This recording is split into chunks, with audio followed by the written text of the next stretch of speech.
From the headquarters of Telesur English in Quito, Ecuador, I am Estefania Bravo. This is From the South.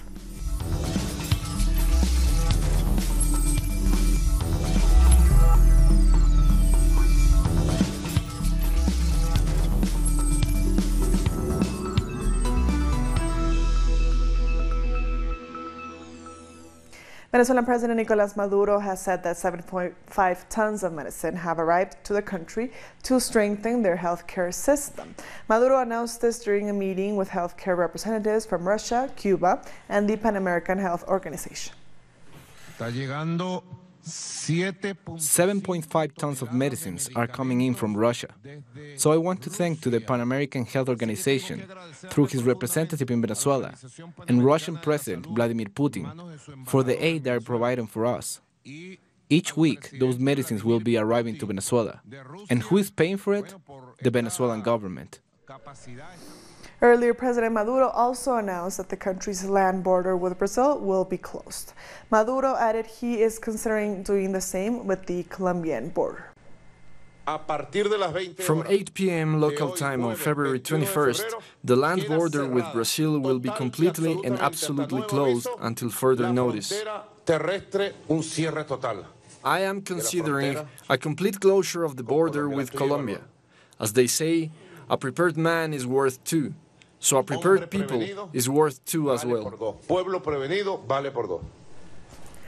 And the Vice President of Venezuela said in a news conference that the government has delivered a list of food and medicine required this year to the UN, and added that the solution to the nation's woes continues to be the lifting of the economic blockade. I also want to recall what the supposed humanitarian aid of the United States has meant for humanity. Every time that the United States says that it's going to deliver humanitarian aid, it's to attack, to bring war, to bring violence.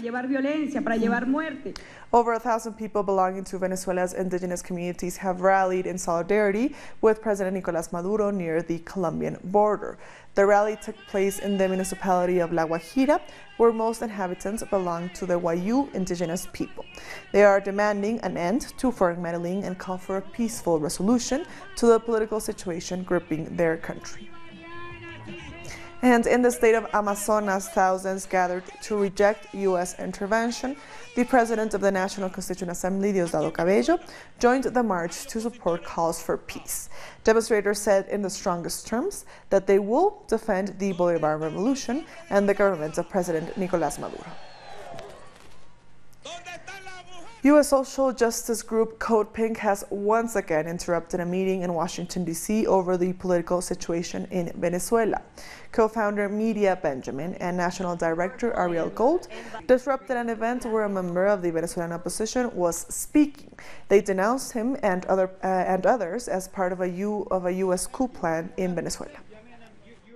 I want to say these people are fraud. They don't represent the Venezuelan people.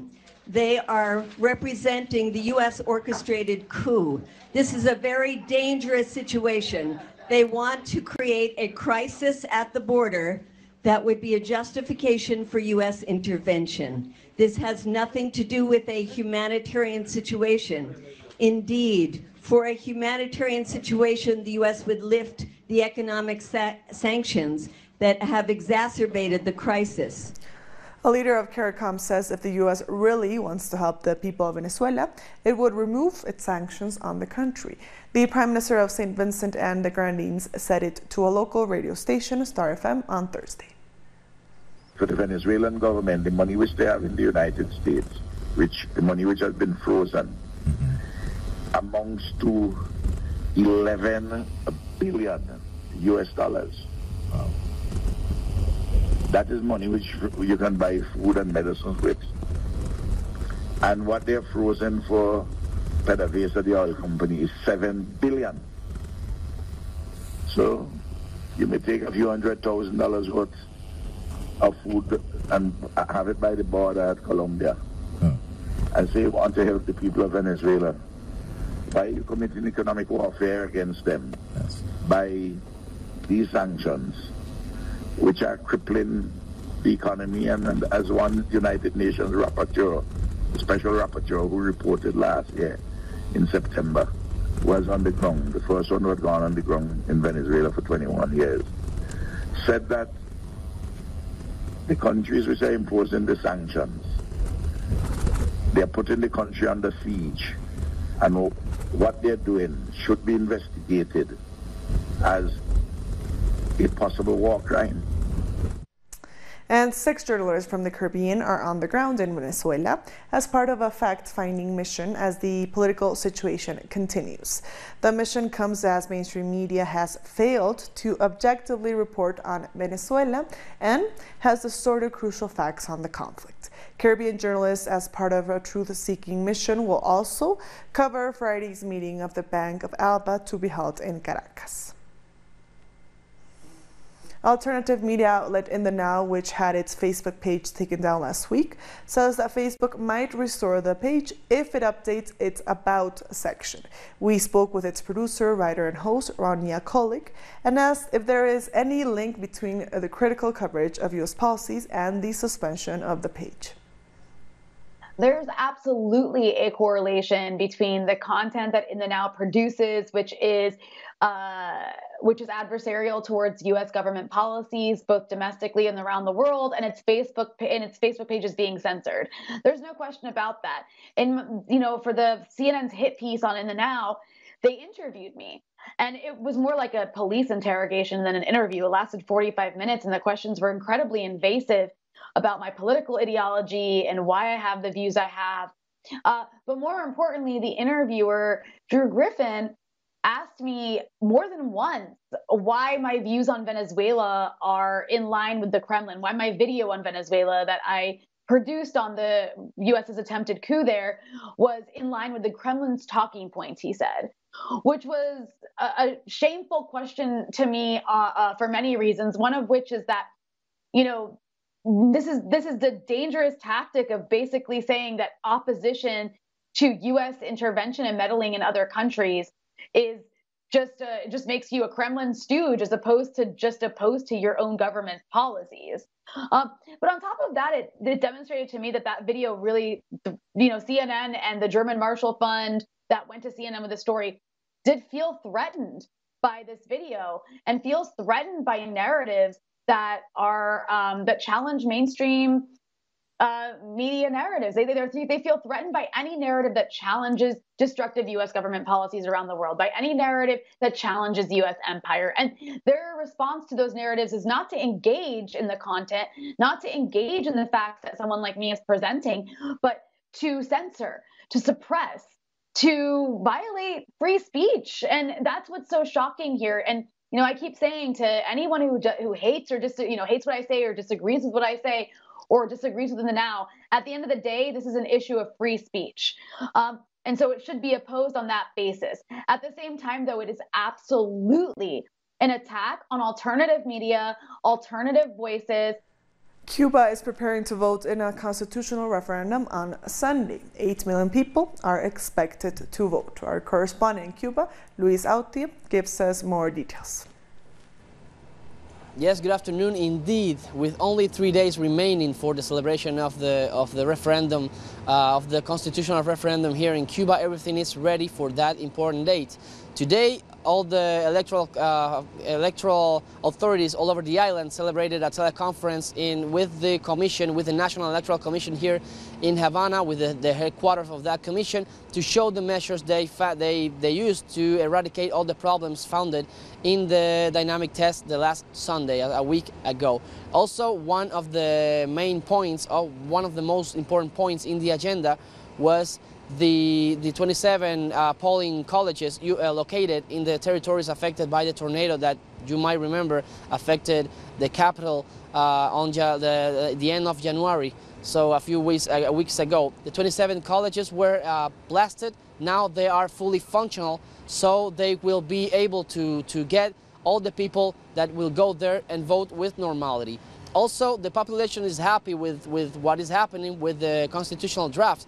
They helped to write in sort way. Remember that for 3 months the draft of the Constitution were in the street, in where the people helped with their opinions and with some points that were in the original draft on the Constitution. So they feel that they help to build this constitution. There have been happening some concerts, mostly in the capital, with some important bands such Van Van and Bamboleo, two of the biggest bands in popular music here in Cuba. This is pretty much what we have at this moment, at this minute. We'll be back with more soon. So I'm back to you.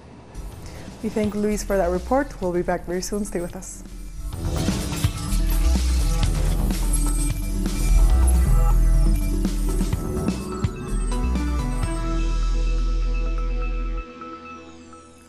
Welcome back. U.S. presidential hopeful Kamala Harris has been criticized by her Jamaican-born father for saying she believed in the legalization of marijuana because half of her family is from that Caribbean island. She made the quip during a radio interview, but Donald Harris isn't laughing. He's accused his daughter was paying identity politics and added that she was harming her family's Jamaican ancestors. He has dissociated himself and his immediate family from the remark, which he called a travesty. Brazilian police have served arrest warrants to 54 people who are allegedly part of a vast drug trafficking network. They were involved in airborne shipments of drugs to Brazil, the United States, and Europe. According to the police, a court order was given to seize 47 planes and 13 properties containing over 10,000 heads of cattle as part of the bust. The president of Ecuador has announced a controversial bailout agreement with the International Monetary Fund for $4.2 billion. Lenín Moreno said the loan was part of a larger package aimed at dealing with growing deficit. In recent weeks, Ecuadorian trade unions and other movements have protested against layoffs, higher gas prices, and plans to privatize public companies. A former Chilean police surgeon has been charged with the murder of the young Mapuche leader Camilo Catrillanca. The 24-year-old Mapuche was shot by the police while driving a tractor last year. The main defendant, Carlos Alarcón, has remained in preventive detention since the investigation was opened mid-November. Catrillanca's murder sparked mass protests for months. Community leaders in the Reina region in Guatemala are welcoming the ancestral agricultural calendar with a special ceremony. With this, indigenous communities are renewing their commitment to preserve Mother Nature. Authorities of the municipality of Uspantan in the department of Quiche took part in an offering ceremony to celebrate change and to welcome the new Mayan year in the ancestral agricultural calendar. We are in Cucupe 7B, which means to us the Quechi's tooth, mouth, but also the path. The agricultural calendar has 18 months, with 20 days each. That adds up to 360 days. There also are 5 sacred break days called Wayeb, which ended on February 19 in the Gregorian calendar. The Wayeb are the 5 days that don't belong to anyone. They are sacred. In the past, our grandfathers and grandmothers meet in the house during these days to meditate. For the Mayan descendants, the start of the new year is an inspiration to keep protecting Mother Nature from the extracting industries. Mother Nature and our rivers are expecting us to protect them, to release them from the companies that are threatening their existence. Residents explain that the agricultural Mayan calendar was pushed aside by the Gregorian calendar during the Spanish invasion, but they try to use it on their daily life. Most of the old generation still use the full moon to start planting their seeds or work on their crops in their ancestral communities. The communities also sworn in their new ancestral authorities, in charge of taking care of the indigenous communities and defend Mother Nature. The Nigerian Independent National Electoral Commission has confirmed that election material has been deployed to 19 out of the 36 states, adding that there will be no second delay. The Commission has assured that more states will receive material by the end of the day. Nigeria has over 84 million registered voters. The initial general elections were scheduled for the 16th of February, but were postponed at a last-minute overnight press conference. And Nigerian fuel suppliers, bus operators, and some airlines are offering people incentives to travel and vote in the presidential elections this Saturday. There are fears that the delay will result in lower voter turnout since people are registered to vote in different parts of the country from where they live. Senegalese fishermen are once again allowed to work in Mauritanian waters after 2 years of tensions. The two countries have signed an agreement that will stop illegal fishing by the Senegalese. This move will enable more locals to have jobs and further increase fish production for Senegal. We'll be back very soon. Stay with us.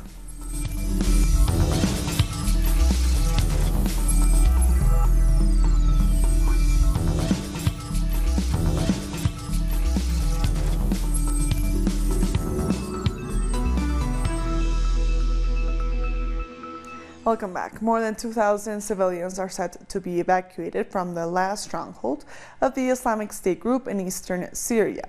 U.S.-backed Syrian Democratic Forces said more than 20,000 civilians have left the village of Baghouz so far, and that they would attack the group once the evacuation was complete. The village at the Iraqi border is the Islamic State's last patch of territory after a series of defeats in 2017. We succeeded today in evacuating more than 2,000 civilians who were held as hostage as human shields in Baghouz. Unfortunately, there are still thousands more civilians held inside Baghouz. Our special forces are working to evacuate them in the next few days, or in the next period. Over the past week, our forces have been working patiently and carefully with what remains of the terrorists in Baghouz, and we announced several times that the terrorists have two choices: either surrender without terms or see this battle out until the end. The architecture faculty of Damascus University has organized an exhibition that focuses on recovering archaeological sites that were destroyed during the war in Syria. The exhibition is featuring the projects of 70 students focused on the building and historical sites of Malula and Sednaya in the north of Damascus, with the objective of documenting the cultural heritage in these two areas and to expose a plan for its rebuilding and conservation. This exhibit is the result of an investigation that helped us document all of the damaged archaeological remains in these locations. Based on this study, we presented our proposals for its reconstruction. The investigation focused on the economic, social, religious, and spiritual aspects of these locations, which are over 2,000 years old. The student initiative shows how attached Syrians are to their history. I feel honored and very touched to see how in under 3 years they have preserved all the historic meaning of Malula and Sednaya. They have recovered all the structures and its icons. We know that history is here, not only from Syria. Here is the history of mankind, a history they tried to destroy, a history that the mercenaries tried to erase from this country that holds the history of the world. The city of Malula, home of the Aramaic, the same language that Jesus spoke, was occupied on September 2013. Until its liberation in 2014, this archaeological treasure was vandalized and their temples destroyed. After the liberation of Malula, the residents started to return immediately to rebuild their houses, churches, convents. We are so happy for the achieved results. Despite of the war, the government and the citizens worked effortlessly to rescue the fundamental basis of their archaeological heritage, which represents the course of 7 civilizations over thousands of years. Preparations for the visit of North Korean leader Kim Jong-un are in full swing in Vietnam, in the border town of Dong Dang. Kim is expected to make a stop there on his way to the capital, Hanoi. The North Korean leader will travel by train to Vietnam for a summit with U.S. President Donald Trump. The two are expected to meet between February 26th and 27th. Vermont Senator and presidential pre-candidate Bernie Sanders has named Puerto Rico's mayor as one of his campaign co-chairs. Sanders said that in order to defeat Trump, a team must be built which is prepared to fight for social justice. This makes Cruz the first Puerto Rican on the island to preside over a U.S. presidential campaign. Riot police in Spain briefly clashed with pro-independence Catalan protesters in Barcelona. A day of protest took place across the region against the trial of 12 independentists. They stand charged of inciting Spain's largest political crisis after their bid for independence failed in 2017. They all deny allegations of rebellion and misuse of public funds. Protests have erupted in Albania against the government. Here's more on that and other stories from around the world. Thousands of people have protested against the Albanian Prime Minister in the capital, Tirana, for alleged corruption and links to organized crime. There was a heavy police presence as an opposition rally last week turned violent. Thousands of students in Belgium have protested for a 7th Thursday in a row against climate change. Students were joined by Greta Thunberg, a teenage activist working to stop global warming and climate change. Student protests have been taking place around the world in recent months to demand that their governments take climate change seriously. I am in favor of fighting climate change, otherwise in 500 years we will end up underground water because the water levels will rise that much. We should get moving because if the old people cannot do the right thing, the young people have to be able to mobilize the troops. We've been here since the beginning. It's been several weeks and we'll be here every Thursday until the end. German researchers have unveiled the first marketable blood test to detect breast cancer. The medical director of the hospital said that the non-invasive test is not meant to compete with conventional mammography. On the contrary, it's meant to be an alternative method to discover whether or not a woman has breast cancer. According to the World Health Organization, breast cancer causes the greatest number of cancer-related deaths among women.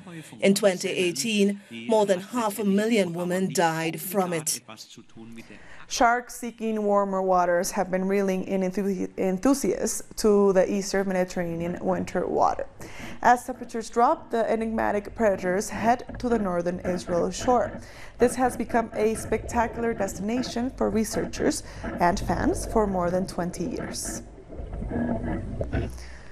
And before we end, remember to tune in to Telesur this Sunday for the 3rd episode of our new documentary series, After War. The series shows the impacts that U.S. military interventions have had in at least 12 countries across the world.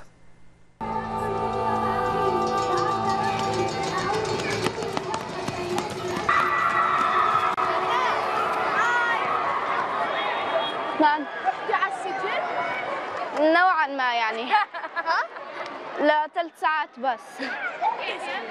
انت بتحكي English, right? Yeah. Do you speak like really good English? No, they just interrogated me. Oh, shit. They interrogated me. Why do they keep taking you? Why do they keep taking like your families and stuff? I actually don't know, but it's usually like because of the demonstration and things.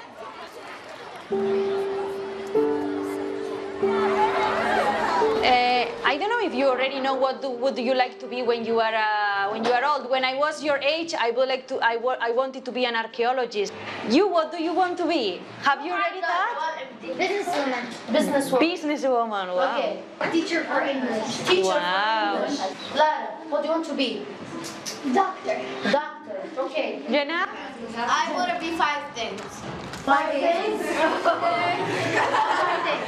First thing, I'm going to study political science to know more about the governments around the world. Second thing, I'm going to be a journalist, of course. Third thing, I'm going to be an artist to send this message in a better way to the children.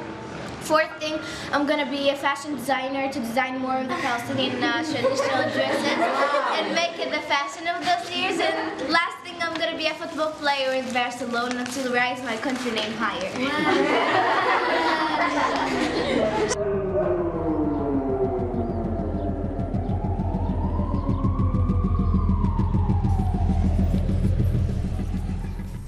And with that, we've come to the end of this news brief. These and other stories, as always, find them on our website at telesurenglish.net. And also join us on social media. We are on Facebook, on Twitter, and on Instagram. For Telesur English, I am Stefania Bravo. Thank you for watching.